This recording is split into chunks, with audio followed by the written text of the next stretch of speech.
जय हिंद दोस्तों, मेरा नाम हामिद हुसैन है। मेरा YouTube channel Hamid sir Kanpur, जिसमें आपका स्वागत है। दोस्तों, हमने पिछला वीडियो भाग नंबर 4 के राज्य की नीति निर्देशक तत्व के बारे में वर्णन किया था, जो अनुच्छेद 36 से लेकर अनुच्छेद 51 तक का दिया हुआ है, जिसमें से हमने आपको अनुच्छेद 40 तक का मतलब 36, 37, 38, 39 का और 40 तक का हमने वर्णन किया था। आज हम आपको अनुच्छेद 41 से लेकर अनुच्छेद 45 तक के वर्णन बताएंगे। अनुच्छेद 41 से लेकर अनुच्छेद 45 तक के एक एक करके बताएंगे। लिख इसलिए देता हूँ क्योंकि ज़्यादातर कुछ लोग कमेंट चेक करते हैं कि सर वीडियो लंबा हो जाता है, तो अभी स्टार्टिंग में वीडियो को छोटा छोटा बना रहे हैं, जिससे कि आप अच्छे से वीडियो हमारा देख सकें। फिर इसके बाद में एक एक टॉपिक पर, एक एक धारा पर एक एक घंटे की क्लासेस स्टार्ट करेंगे, जिसमें एक एक धारा को बारीकी से छोटे छोटे जितने भी पॉइंट्स हैं, सारे उस पॉइंटों को एकदम अच्छे से क्लासीफाइड करेंगे, अच्छे से उसका एक्सप्लेनेशन करेंगे, जिससे कि आपको अच्छे से हर धारा में अच्छे से आपको नॉलेज हो सके। अभी जानकारी के हिसाब से कि कौन सी धारा में क्या होता है, नीति निर्देशक तत्व में कितनी धाराएं हैं और किन किन धाराओं में हमारे लिए क्या क्या वर्णन किया गया है, संविधान हमें क्या क्या ताकत देता है और किस हिसाब से हमें संविधान मजबूत करता है। तो वीडियो को स्टार्ट करने से पहले सबसे पहले आपसे एक रिक्वेस्ट है कि आप हमारे चैनल में नए हो तो हमारे चैनल को सब्सक्राइब जरूर करें, और जो लोग हमारे चैनल में पुराने हो उन्हें सब्सक्राइब करने की ज़रूरत नहीं है, उनके पास ऑलरेडी वीडियो पहुंच जाता है। लेकिन नए लोगों से मेरा अनुरोध है कि अगर आप हमारे चैनल में नए हो तो आप ज़रूर सब्सक्राइब करें, ज़्यादा से ज़्यादा लोगों को बताएं, जिससे कि ज़्यादा से ज़्यादा लोग सब्सक्राइब करें और हमारे इस वीडियो को ध्यान से पढ़ें, समझें, और फिर आगे चल के जो भी अच्छे अच्छे टॉपिक्स जो आपके एग्ज़ाम से रिलेटेड टॉपिक हैं, जिनके आधार पर एग्जामिनेशन पूछा जाता है, अभी मैं पूरी डिटेल बता रहा हूँ, फिर टॉपिक वाइज टॉपिक बताऊंगा। चलिए स्टार्ट करते हैं।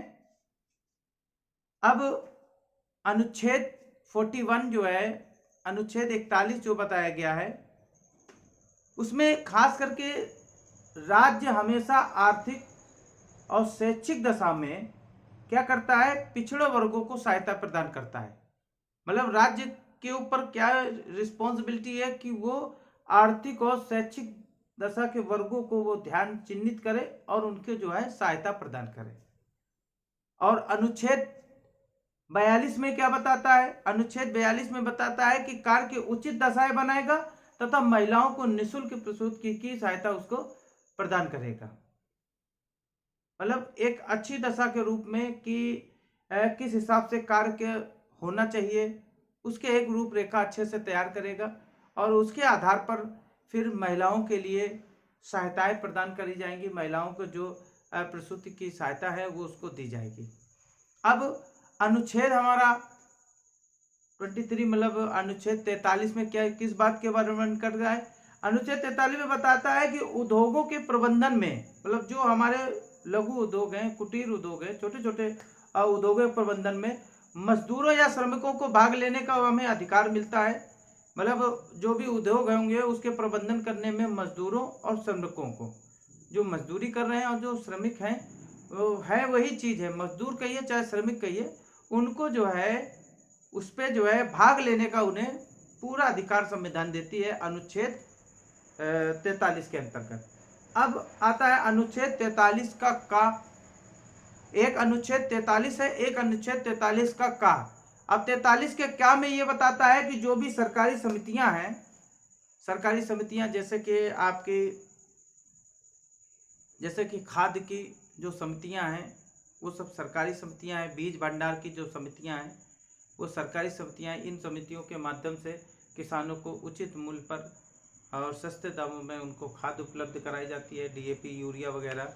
ऐसे ही सरकारी गवर्नमेंट के पास सरकारी समितियां हैं, और जिसकी वो से स्थापना मतलब आर्टिकल मतलब आपका अनुच्छेद 43 के काम में बताया गया है कि सरकारी समितियों की स्थापना करना, और जो 97वें संविधान संशोधन जो में बताया गया है 2011 में, इसका वर्णन किया गया है।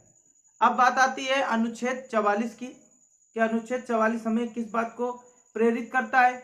तो अनुच्छेद 44 में यह बताता है कि राज्य में समान नागरिक संहिता को लागू करने का उसे जो है पूरा प्रयास करेगा। मतलब राज्य जो है कोशिश ये करेगा कि राज्य में समान नागरिकता संहिता को लागू करने की पूरी ताकत से प्रयास करेगा।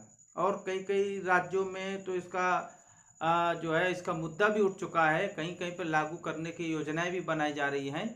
और अगर ये हो जाए तो समान नागरिक, जैसे कि एक अभी हमने पिछले अनुच्छेद में बताया था, अनुच्छेद 39 में ये बताया था कि समान कार्य और समान वेतन, मतलब जिस प्रकार से जो सरकारी कर्मचारी हो या प्राइवेट कर्मचारी हो, जब उनके कार्य बराबर हैं तो उन्हें पेमेंट भी बराबर मिलना चाहिए। तो उसी का मतलब है जैसे समान कार्य समान वेतन, उसी तरह से नागरिक जो है एक समान नागरिक संहिता, सभी को बराबर का दर्जा, उच्च नीच भावनाएं कम ज्यादा किसी तरह की कोई उनके अंदर रिस्पॉन्सिबिलिटी नहीं रखी जाएगी, उसको लागू करने का हमारा राज्य के नीति निर्देशक तत्व में संविधान में उसको प्रयास करेगा।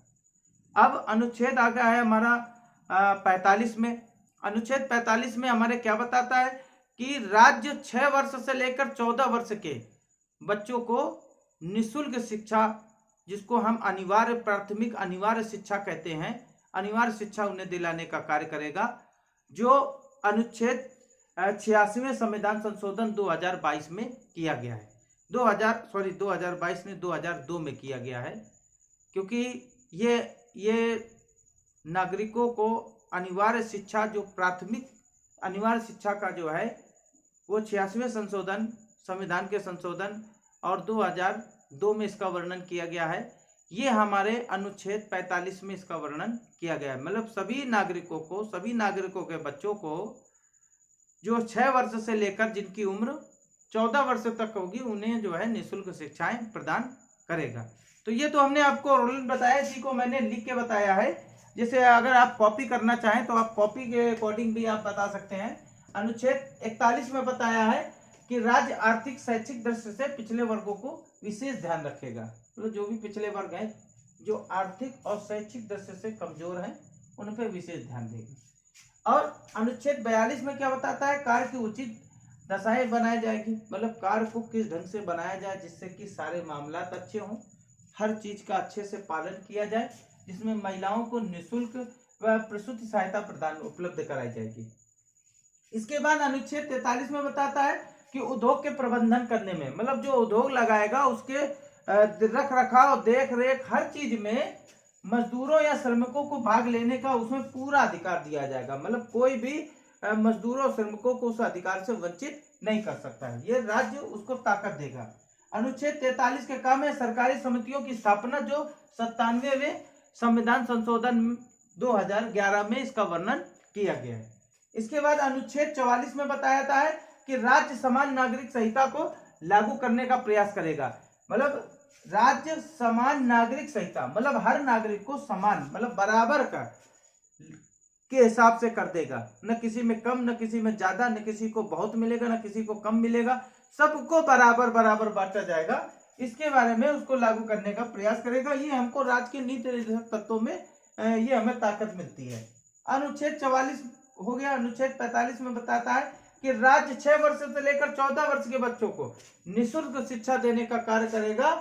जो अनिवार्य शिक्षा है, जो 86वें संविधान संशोधन अधिनियम 2002 के अधीनस्थ है। मतलब 2002 में इसका वर्णन किया गया है, इसका संशोधन किया है, जिसके आधार पर हमारे राज्य के नीति निर्देशक तत्वों को ताकत मिलती है। तो संविधान हमारे राज्य के नीति निर्देशक तत्वों में अनुच्छेद 41 से लेकर 45 तक का इसके वर्णन हमने अभी बताया है।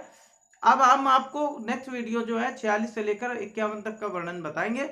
आप हमारे इस जो भी मैंने अनुच्छेद बताए हैं समझ में आया, अच्छे से पढ़िए। अगर किसी तरह की कोई एडवाइस या कोई दिक्कत होती है कमेंट बॉक्स में जरूर लिखें, लेकिन उसके पहले हमारे चैनल को सब्सक्राइब जरूर करें और अच्छे से पढ़ें, जिससे कि आपको भी अच्छा लगे और हमें भी बहुत अच्छा लगे आपको पढ़ाने में। जय हिंद।